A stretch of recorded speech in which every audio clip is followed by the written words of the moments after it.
You could have had Cody win last Mania, and you could have let the storyline play out with the Bloodline. And then the Bloodline story could have ended at SummerSlam with Jey Uso beating Roman.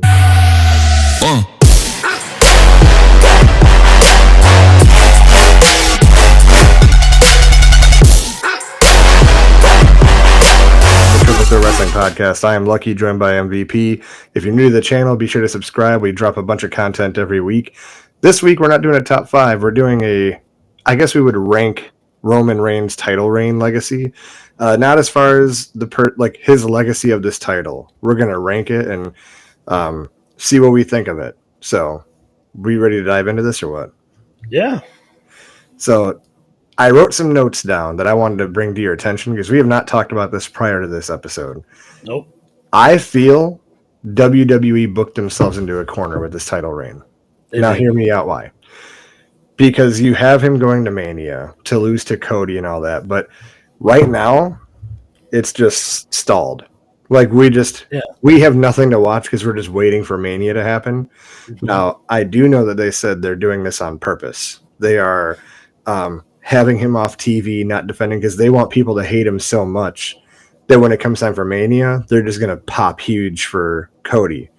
But I feel like that could damage it because the more people just want the title off Roman, then it's not going to feel like Cody earned it as much as they just want the title off of him. Like it'll just be a feeling thing, whether Cody did work his ass off to get there. It's gonna feel like when Seth Rollins beat Brock Lesnar for the title. Yeah. Oh, great! It's off of Lesnar. What's happens now? And they had the worst ratings during that title run. Yep. They should have just kept it on Lesnar. That's why I think that it's one of those where you have to strike when the iron's hot. Now, do I think Sammy should have beat Roman? No, because it was more of a conclusion to Sammy's story of the bloodline.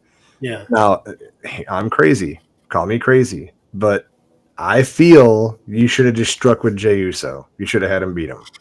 Because it ends that whole bloodline story. It comes full circle. It started with Jey. It ended with Jey.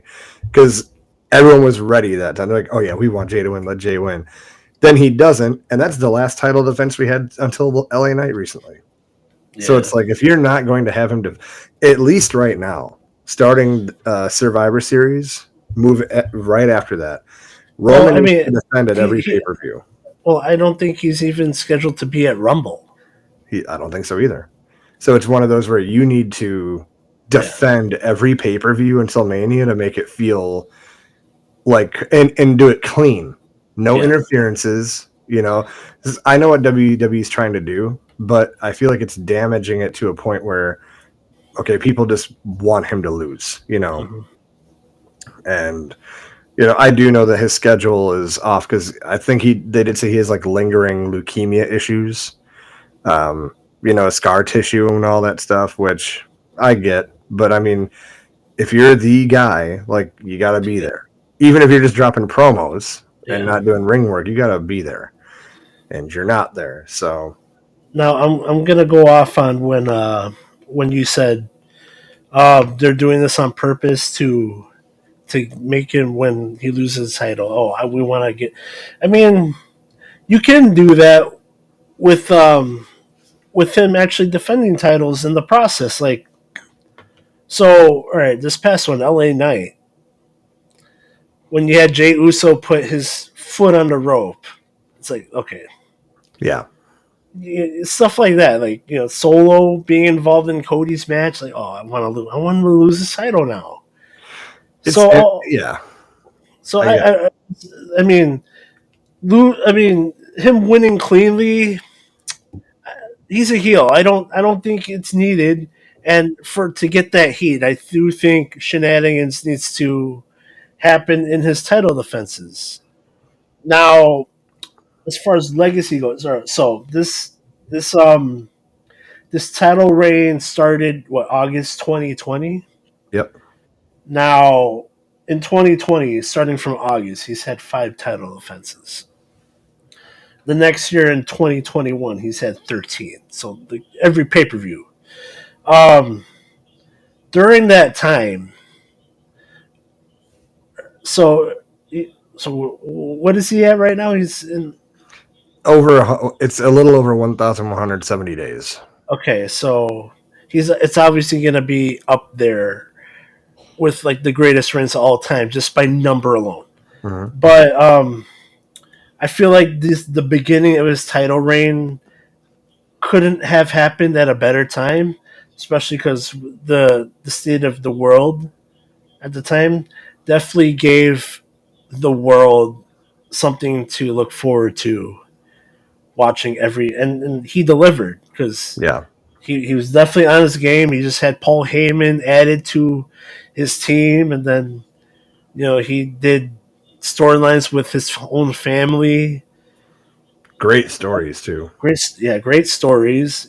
He had matches with Kevin Owens, and that was a long drawn out feud. Yeah, they fought a lot. Yeah. Um. Then in 2022, 7 title defenses. 2023, right now, he's got 5. So I think they went away from that.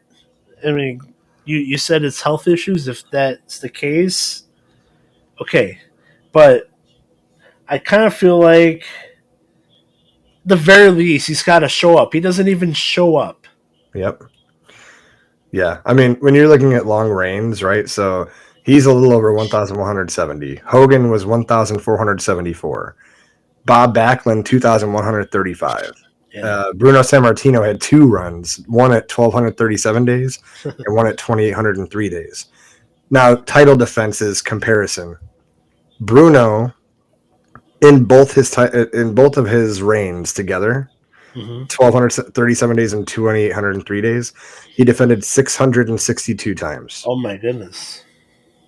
No, I'm sorry. That was just in his second run. His first run, the 1,237 days, he had 200 defenses. The Sheesh. second run, he had 662. Hulk Hogan in 1,474 days had 175 defenses. Bob And Backlund, huh? go ahead. Go ahead. And Bob Backlund in 2,135 days, he defended the title 883 times.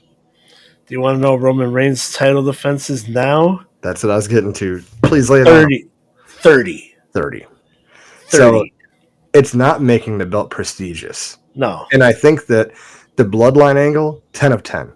Awesome Yeah. story. Best story I've seen in a long time. Mm-hmm. It didn't necessarily need the title after a while. No. You could have had Cody win last Mania, and you could have let the storyline play out with the bloodline. And then the bloodline story could have ended at SummerSlam with Jey Uso beating Roman, and you're done. He goes on his vacation. But here you go, just dragging it out to... And maybe they had a different plan last year, doing the Cody Rhodes hard times thing, but okay, that's good for Cody Rhodes' story. But what happens to Roman? He's just in the back burner waiting for Cody again? It's not exactly. good. So now, where do you think The Rock fits into all of this? Because he has revealed that they were trying to make that work. isn't that crazy that you had Cody built up to beat him next Mania, and all Rock had to do was say, I'm in, and you forget all about Cody. You're just like, well, it's going to be Rock and Roman. I think that if they're smart, they do the Cody Rhodes thing. Cody beats him. And I think for SummerSlam or the next Mania, you do Rock and Roman. Okay. For like a bloodline, whatever. Because this character for Roman is so good, that's not going to go away. He's always going to be the tribal chief now. Yeah, absolutely. So he doesn't need the title all the time to do big matches now. Like he feels like a main attraction now. So yeah, that's where I'm at with that. Maybe him and Rock later on, no belt involved, just blood.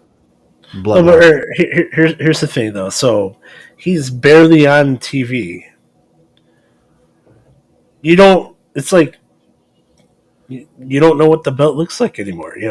I know. I feel like they need to showcase that belt. Such a beautiful belt. And once every 3 months, I'm gonna grace the public with my appearance. Yeah, it's crazy. So everything we just talked about. Yeah. What do you rate this title reign? I mean, you did spew out all those title defense numbers, and then the lack of title defenses Roman Reigns has done.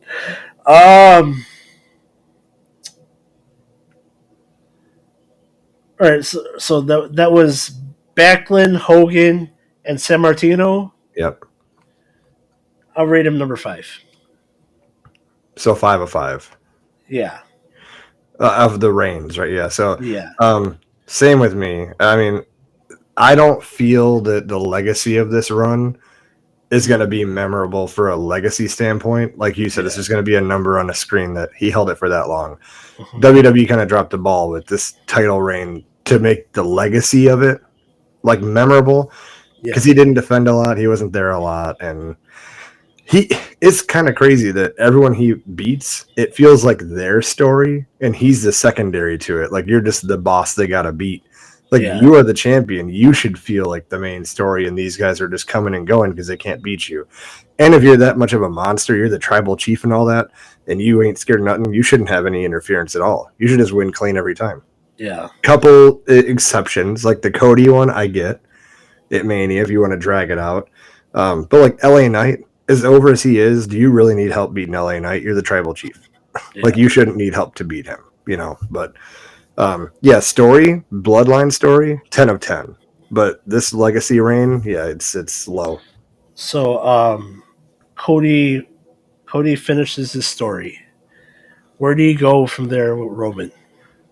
He goes away for a long time because now you got to get him off TV for at least 6 months. Come back at SummerSlam, then you do a Brock Lesnar thing. You come back for big events. You have big matches. Maybe you have another title reign later. Yeah. Hopefully not that long, unless it's going to mean something. But Yeah, I feel like they've built up a couple stars where Roman doesn't have to carry them anymore. yeah, I mean, they brought back Cody. Cody totally carried the company on his back. LA Knight can totally carry. Jey Uso can carry. yep. They got plenty of options. And I will be patient. Triple H has plans. We'll be patient. I'm sure Yeah, Triple well, H has no, plans. as long as Vince has nothing is nowhere near creative, I'm willing to be patient and watch. For sure. So, all right, guys, drop in the comments what you think. What do you reign the title reign legacy? What are your thoughts on Roman Reigns as a whole? You heard what we got to say. So we look forward to seeing all your comments and all that good stuff. So MVP, good as always. We will see you on the next one.